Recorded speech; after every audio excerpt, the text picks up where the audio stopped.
প্রথম দিন হিসাবটা করছিলেন আর কি 2000 টাকা হিসাব করছিলেন।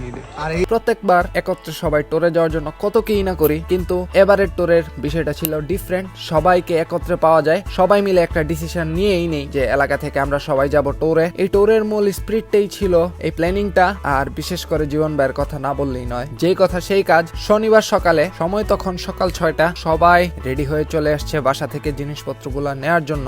এইখানে আমরা দাঁড়িয়ে এলাকার সবার জন্য অপেক্ষা করতে থাকি।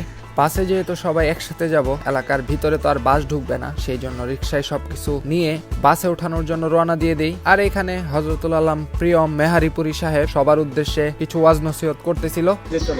আর দুজন সাইড সাইড হয়ে একখানে যাচ্ছিল, সবাই সাথে থাকতে হইব। আর কোথাও গেলে বইলে যেতে হইব। সবাই চলে আসার পর একে একে আমরা মসজিদের এখান থেকে রওনা দিয়ে দেই বাসের কাছে যাওয়ার উদ্দেশ্যে। এখানে দাঁড়িয়ে থেকে সবাই সবার গ্রুপ ওয়াইজ ছেলেগুলোকে মেনটেন করছিল। মাঝখান দিয়ে আমরা করে নিলাম ফটো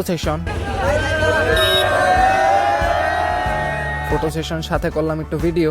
তারপর কে কয়জন কার সাথে যাচ্ছে এটার একটা লিস্ট করে মাওলানা ইসমাইলের নেতৃত্বে দোয়া খেরাত করে একে একে সবাই উঠে গেল বাসে। বিসমিল্লাহ বলে শুরু হলো আমাদের যাত্রা। বাস স্টার্ট দিয়ে আমরা ধীরে ধীরে চলতে থাকলাম আমাদের ফাইনাল গন্তব্যের দিকে।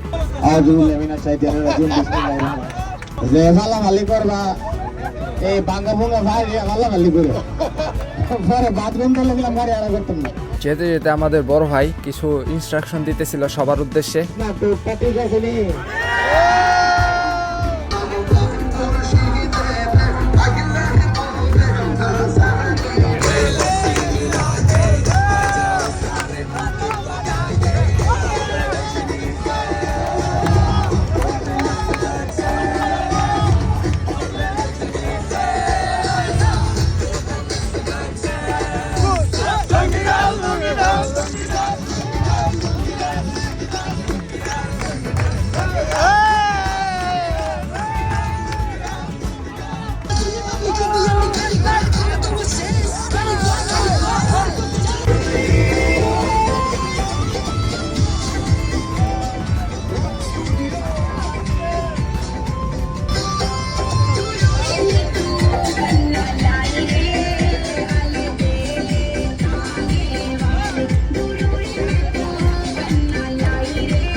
শীতের দিন বলে কথা, মুতের প্রকট অনেক বেশি। মূত্র বিসর্জন দেওয়ার পরে এখানে দেখলাম সবাই নেমে একটা ফটো সেশন করতেছে।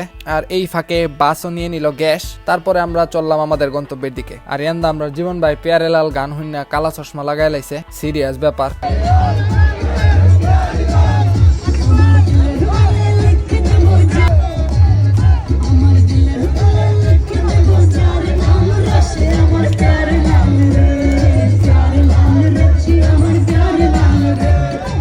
সাতছরের কাছাকাছি এসে আমরা সবাই এখানে একটা নাস্তার জন্য ব্রেক দেই। সকালে আমাদের নাস্তার মেনু ছিল পরোটা এবং সবজি। আমরা মানুষ বেশি হয়, এখানে অনেকক্ষণ সবার ওয়েট করতে হয়। এক হোটেলে সবাই একসাথে খাইতেও পারে নাই। এখানে আমরা 27 জন একসাথে খাওয়া দাওয়া করি। আর বাকিরা যারা আছে আরো 2টা হোটেল মিলিয়ে খাওয়া দাওয়া সকালের নাস্তা শেষ করে আমরা আবার রওনা দিয়ে দিই গন্তব্যের দিকে। এইখান থেকে চা বাগান শুরু, আর চা বাগানের সৌন্দর্যে সবাই একদম বিমোহিত। যখন আমরা গন্তব্যের দিকে যাচ্ছিলাম, আমরা এই পাহাড়ি রাস্তার ভিতর দিয়ে যাই, দুই দিকে গাছপালা, সবুজ সুন্দর ওয়েদার, খুবই সুন্দর লাগতেছিল। আর সবাই খুবই আনন্দের সাথে আমরা যাচ্ছিলাম। যতই যাই ততই চা বাগানের বড় বড় টিলা, এগুলা দেখতে দেখতে খুবই ভালো লাগলো। আর সাথে আমরা খেয়াল করলাম যে চা বাগানের মাঝখান দিয়ে নদী, খাল, হোয়াটএভার, খালের মতো একটা বয়ে যাচ্ছে। আর শীতের দিন হয়, খালগুলো শুকিয়ে আছে। আর এটা খুবই ভ্যালুয়েবল ইনফরমেশন আপনাদের দিয়ে রাখি, আমরা যে স্পটটাতে যাচ্ছি সেটা সাতছড়ির চণ্ডীবাজার থেকে পূর্ব দিকে একটা রাস্তা ভিতরের দিকে যায়। ওইটা দিয়ে একটু সামনে গেলে আপনারা স্পটটাতে আসতে পারবেন। তবে এই গ্রাউন্ডটা সবার জন্য কিন্তু উন্মুক্ত না। আমাদের বড় ভাই জীবন ভাই যেভাবে এই গ্রাউন্ডটা ম্যানেজ করে আমাদেরকে নিয়ে যায় ওখানে। এখানে আসতেই সবাই একে একে নামতে শুরু করলো। এখানে একটা বিষয় হচ্ছে এই যে উপরে বসে থাকা এই লোকটিকে খেয়াল করুন, একটু পরে একটা কাহিনী শোনাচ্ছি। একে একে সবাই বাস থেকে নেমে যাচ্ছে খুবই আনন্দের সহিত, খুবই এনজয় করতে করতে সবাই এখানে চলে এসেছে। আমরা মাঠ দেখে আরো এক্সাইটেড, কারণ এর আগে আমরা এখানে আসি নাই। খুবই বড় মাঠ ছিল এখানে, প্রায় ধরেন একসাথে 2-3টা ফুটবল মাঠের সমান। চা বাগান ছিল সাথে, আর চা বাগান আশেপাশে ঘোরারও অনেক স্পট ছিল। আমরা সবাই এখানে নামতেই বেজে যায় এক বিপত্তি।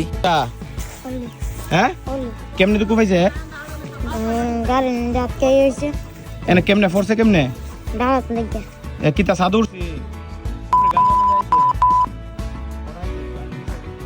না আচ্ছা হুন ইয়া এই কেমনে পড়ছে আমরা মানে সবাই নেমে গেছি গা আর গাড়িতে নাম্বার সময় পড়ছে নাকি আমার সোনা ডাক লেগে গাড়ি টান দিছে পরে নাকি সবাই আমরা ফুলাফান কই আসলাম নেসস আমরা ফুলাফান সব এনে আইফি ছিলাম না আসিলাম মাটা গাড়ি নেসস আচ্ছা ঠিক আছে বাসের উপরে বসে থাকা এই লোকটা ছিল আমাদের বাবুর্চি, আর সে বাস পার্কিং এর সময় গাছের সাথে বাড়ি খেয়ে পড়ে যায় নিচে। সাথে সাথে ওনাকে হসপিটালে নিয়ে যাওয়ার জন্য আমরা আবার ব্যাক করি আমাদের বাড়িতে। এলাকার সবাইকে একসাথে করে এরকম একটা ট্যুর এক্সিকিউট করা কিন্তু খুবই টাফ বিষয়। যারা এটা অতীতে করেছেন বা যাদের অভিজ্ঞতা আছে তারাই শুধু বুঝবেন। এই দুর্ঘটনাটা ঘটার সাথে সাথে সবার মনটা ভেঙে যায়। কি আর করা, আল্লাহর পক্ষ থেকে যে ডিসিশন ওইটা আমরা মেনে নিয়ে আমরা সাথে সাথেই চলে আসি এলাকায়। আর যে প্রোগ্রামটা করার কথা ছিল ওইখানে, সেটা আমরা করি এই দিন রাত্রেবেলা এলাকার ভিতরে। এইখানে আগে থেকে রান্না বাড়াটা হয়, সবাই একসাথে এখানে খাওয়া দাওয়ার আয়োজনটা করি। খাওয়া দাওয়ায় আমাদের আইটেম ছিল সাদা ভাত, মুরগির মাংস, ডাল এবং মাছের ভর্তা,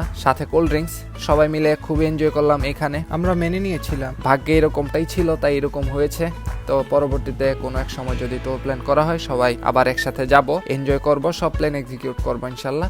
আজকের জন্য এই পর্যন্তই, আল্লাহ হাফিজ।